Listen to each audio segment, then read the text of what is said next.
Fellow countrymen, 55 days ago, I left the front lines of national politics and retreated to this humble Wamunyoro village. I came here to sit and listen to the people of Kenya who had instructed me to do so. My philosophy and that of our party DCP is to always listen to the people. This is also enshrined in Article 1 of our Constitution that states that the sovereign power and supreme authority belongs to the citizens of Kenya. I did this because I believe, and I have always believed, that leadership must be firmly rooted in a conversation that you never stop having with your people. A true leader is one who amplifies what the people are saying. To be a leader is to firmly embody the will of the people. That is the only way you can earn the right to represent and lead the people. Home is always the best place where peace begins. It is the foundation of great nations and the building block that begets us, our future, and defines it. It is where elders and kinsmen meet and make decisions.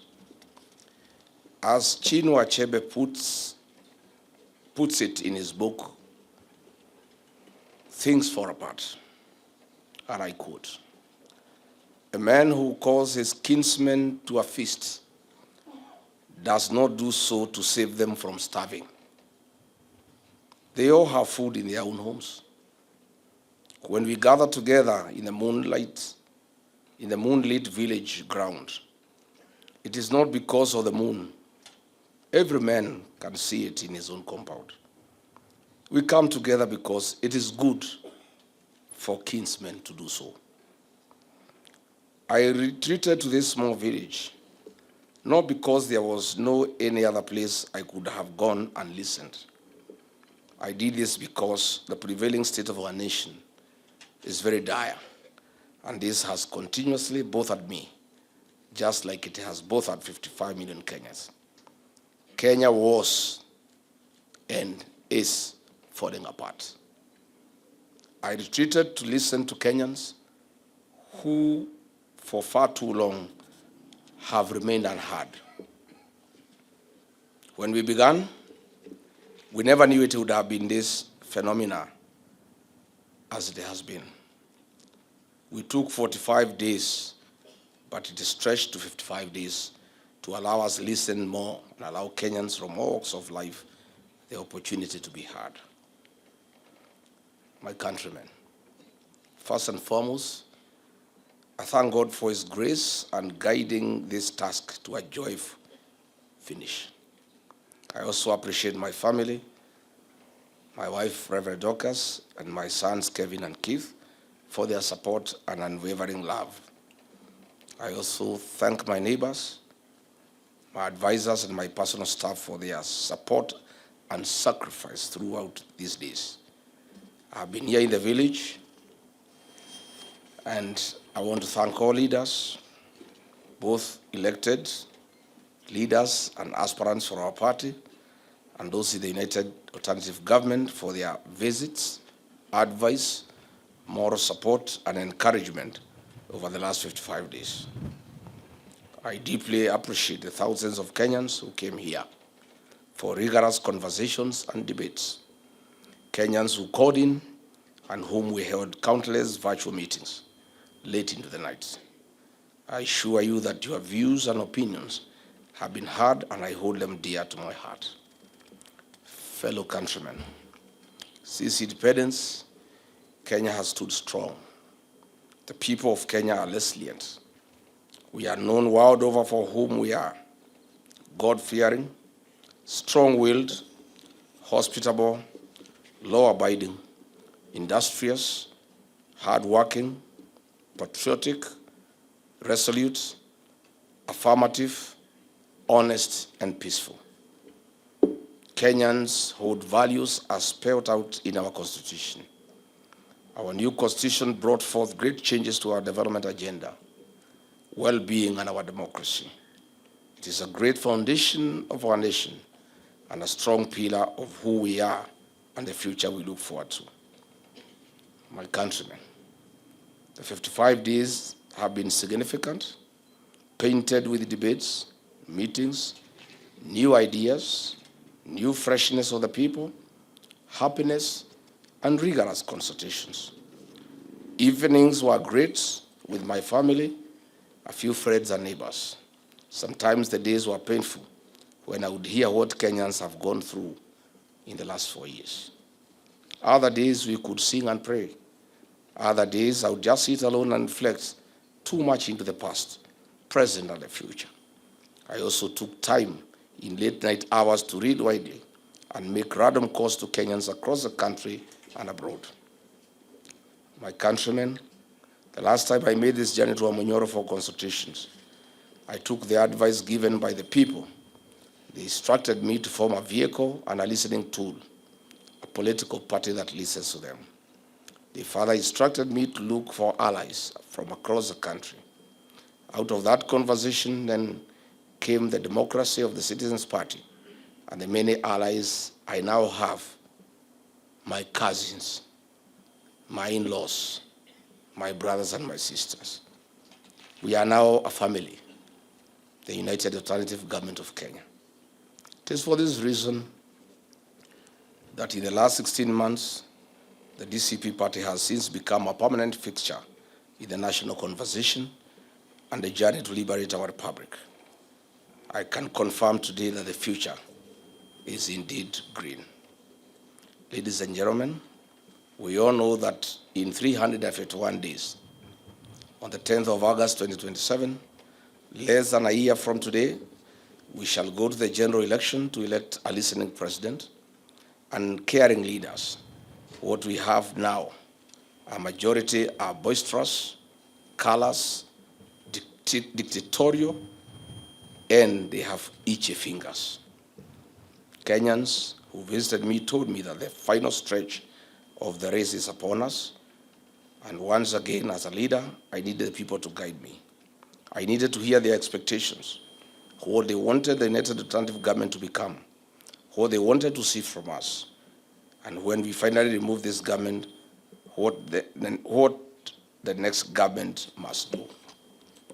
Delegations of clergy, political leaders, elders, aspirants, professionals, youth, women, retired civil servants, serving civil servants, members of the civil society, grassroots and opinion leaders from every corner of our country came to visit me and discuss a wide range of national issues. Allow me to begin with the pain points and the frustrations that the people of Kenya reported to me. These are tough issues facing our people. On the education sector in our country, the people told me that they are completely crushed and the gains made over the years have been eroded in a record 3 years.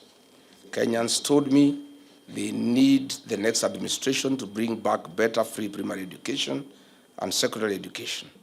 They want free TVET education and a university financing model that works and is responsive to our people.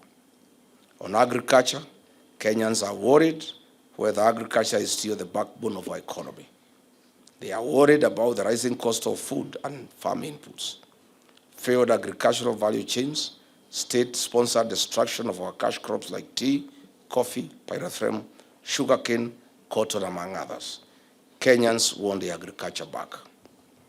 Our cooperative movement in the country have mobilized over 1.2 trillion Kenya shillings in deposits. That is their money, their savings. They do not want this regime to touch even a coin. They do not want their assets to be sold to a select cabal of political businessmen, but to members of the cooperative movement that represent the true face of hard-working, honest Kenyans. On healthcare, Kenyans from across the country confirmed that our nation's healthcare system is broken. Kenyans want drugs in hospitals. Kenyans told me that they need the next administration to sweep clean the healthcare sector in our country. Access to healthcare is more than just the SHA registration. We must align and implement 6 building blocks of having effective service delivery, a motivated health workforce at county and national level, health information systems that are priced fairly, access to essential medicines and technology, robust health financing models, and most importantly, servant leadership and good governance. The security of our nation remains a great concern for Kenyans. The people told me they cannot understand how a police vehicle can be used to ferry goons. They have never seen in history where criminals operate hand in hand with the police. Kenyans want the goon culture in their country swept out once and for all.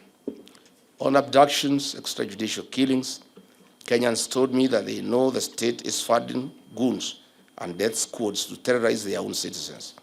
Kenyans told me that none of this should be allowed to pass without consequence. Someone must pay, not just for the crimes done today, but for posterity. We need to do it so that every government that comes after this one understand in its bones that to walk this violent path is to invite a personal reckoning. Just to be clear, when Kenyans said consequences, they didn't just mean for the foot soldiers who pulled the trigger or drove the vehicles.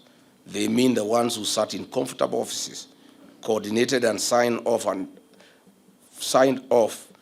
and declared war on their own people, and they must start trial.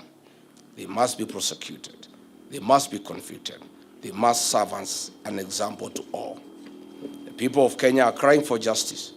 This is the bare minimum for the United Alternative Government once we get into power on 10th August 2027.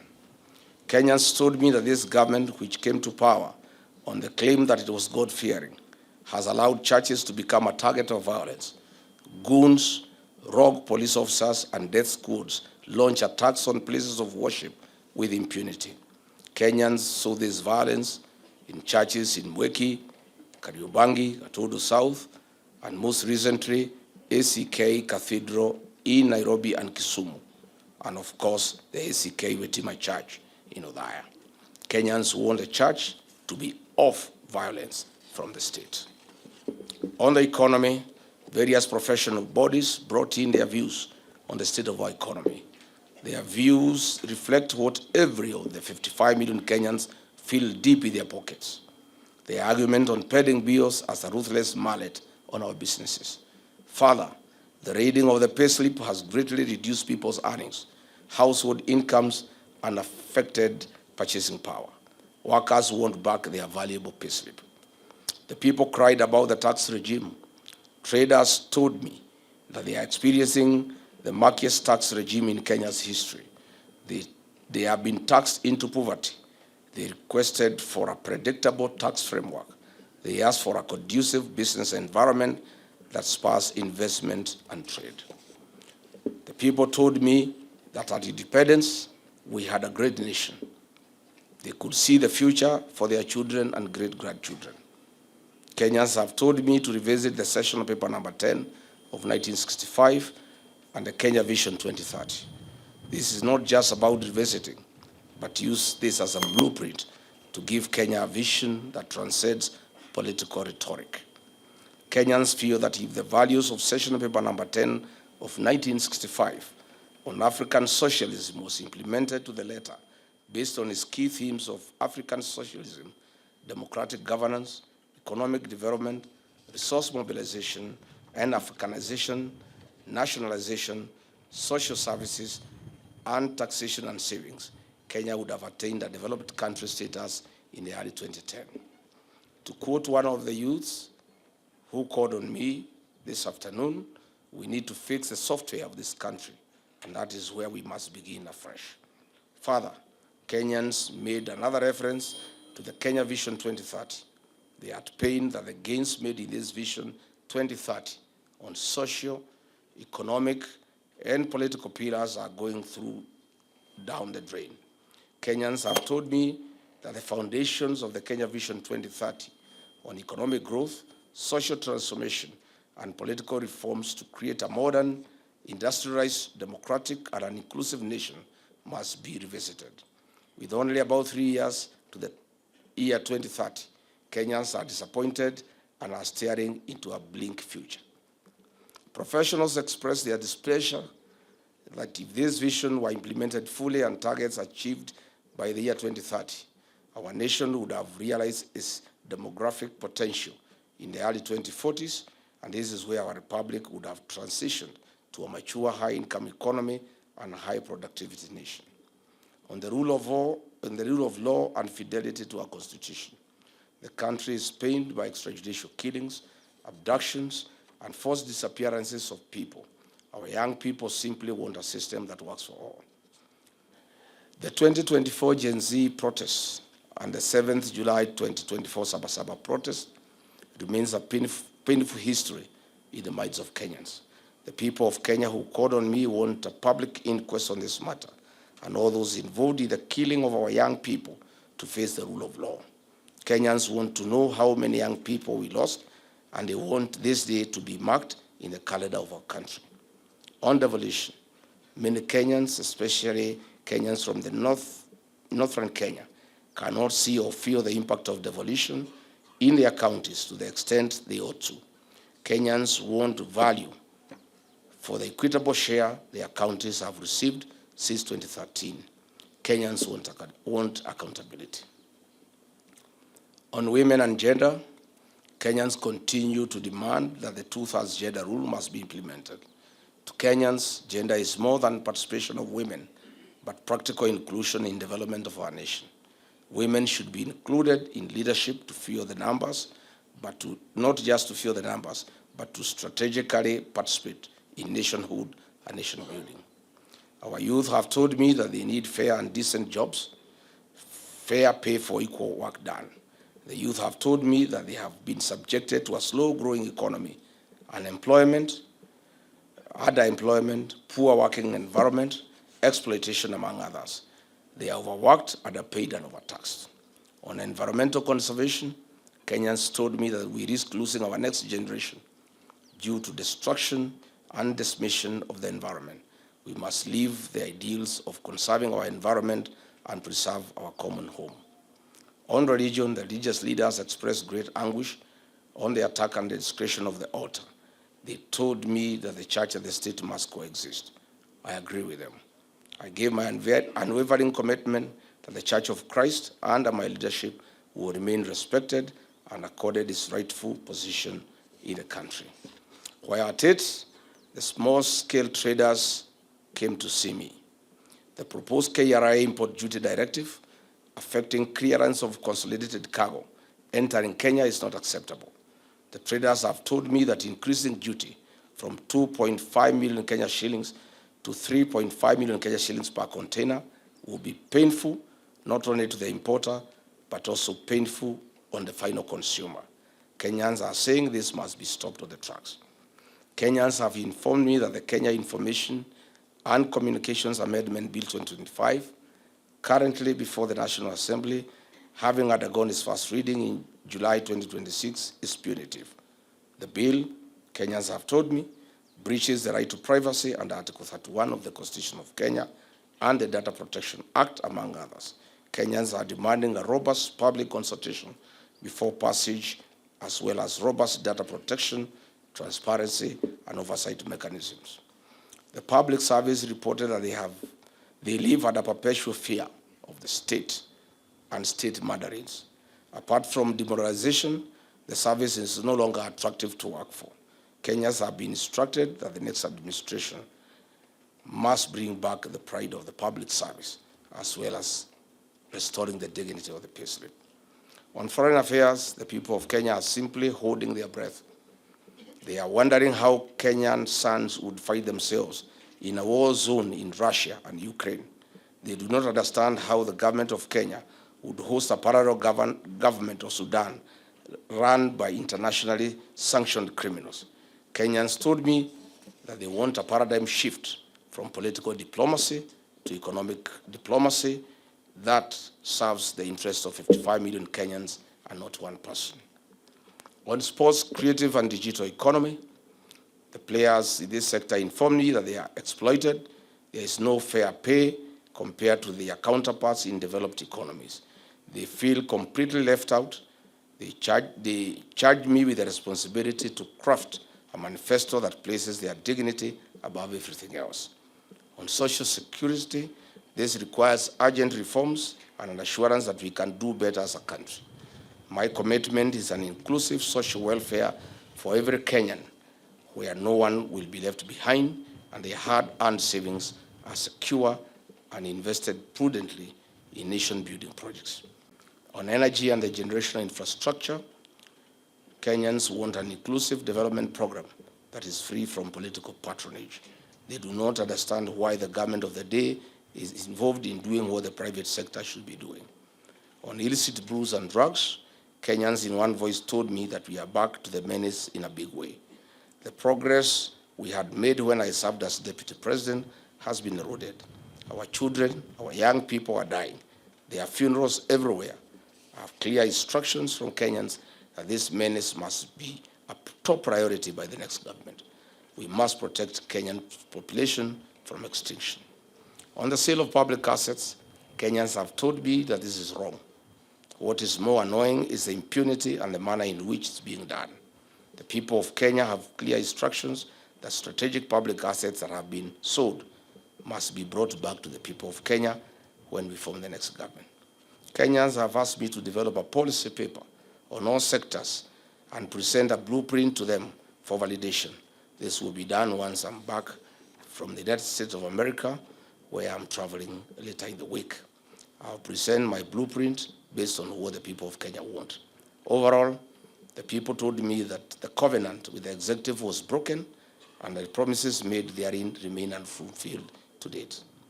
Dear Kenyans and my countrymen, I have heard the people from the South Rift.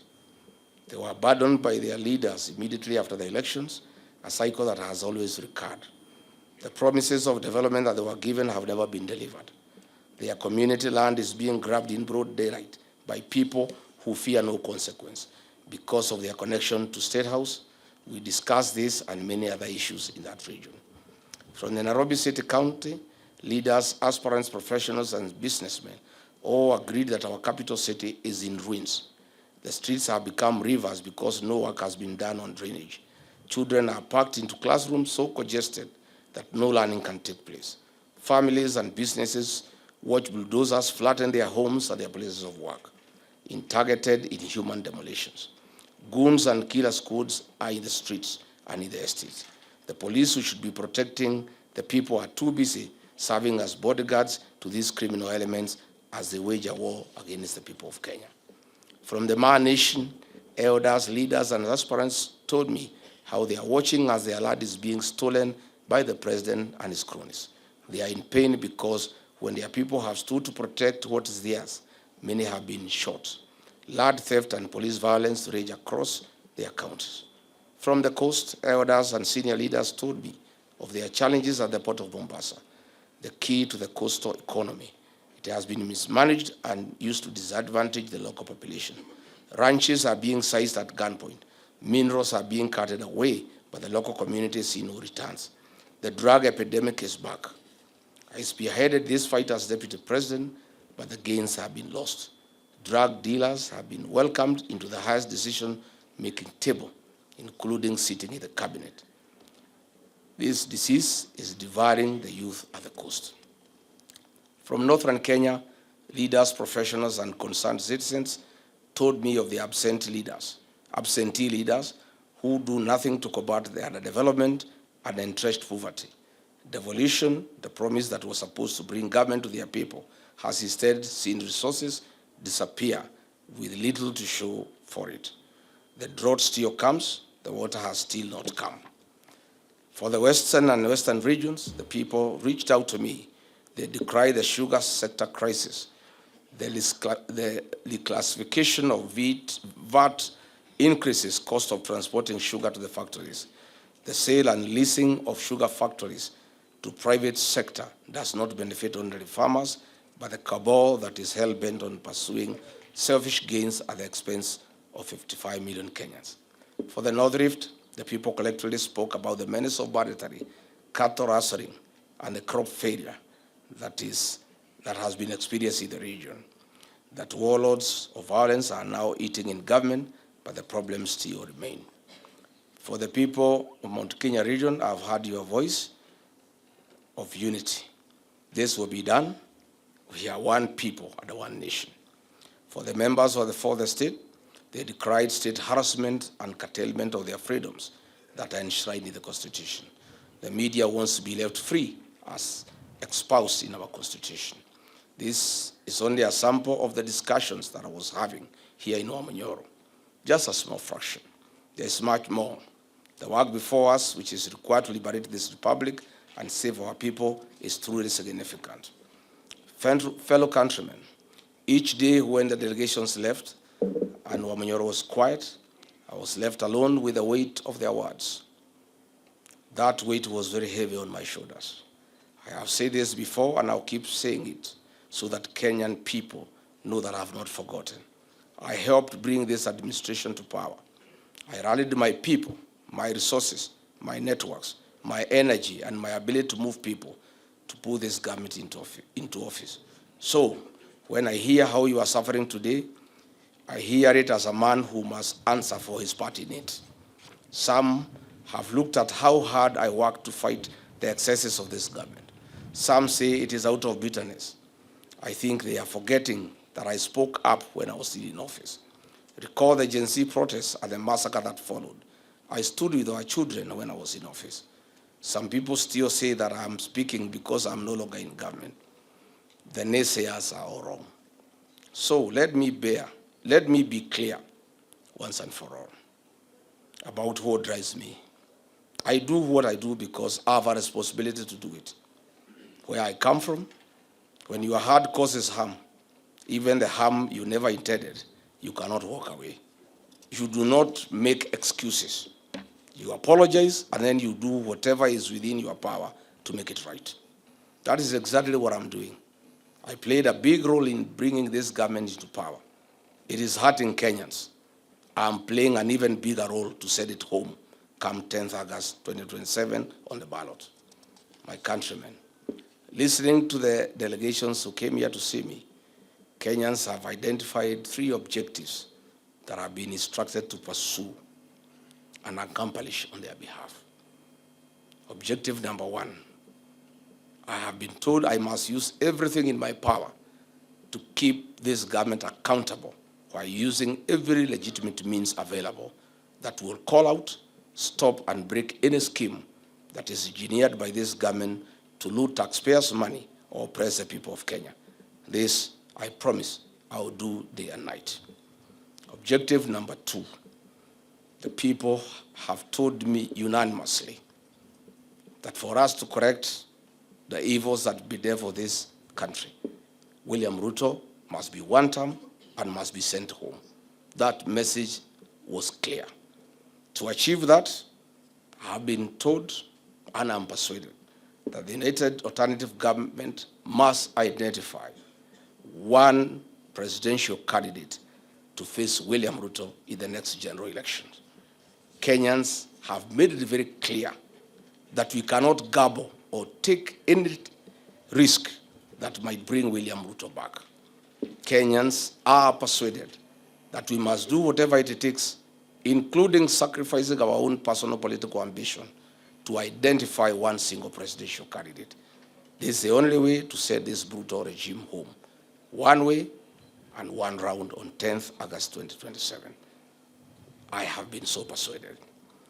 Objective number 3, Kenyans have told me that they have analyzed and decided that Rigathi Gachagua needs to be the preferred presidential candidate of the United Alternative Government 2027 general elections. Kenyans have instructed me to persuade my colleagues that I'm the best bet to guarantee a first round win, and that in their assessment I have the energy, I have the trust of the people, I have the leadership qualities, I have the experience, the infrastructure, the capacity, and the political network to deliver that victory. They have told me clearly that in the event that my colleagues persuade me otherwise, that I should not be the single presidential candidate. I should not in any way be the reason why the United Alternative Government should fail to have one single presidential candidate. In a nutshell, they have told me that in case I am not picked as the single presidential candidate, I and my supporters must back to a man, whoever is chosen to be the single presidential candidate. My countrymen, there comes a time in life when a patriot must make sacrifices for his nation. That time is now. As I leave Wamonyoro today, the road leads to only one place now: forward to 2027, forward to the liberation and restoration of our country's dignity, and forward to the Kenya you have been yearning and aspiring for. I'm ready to walk this road with you, and I stand ready to take on this fight. I assure you that the United Alternative Government is committed to ensuring fair, transparent, verifiable, credible, and democratic 2027 election and the liberation of the Kenyan nation and the restoration of the dignity of the Kenyan people. May God bless Kenya. May God help us liberate our great nation. I thank you.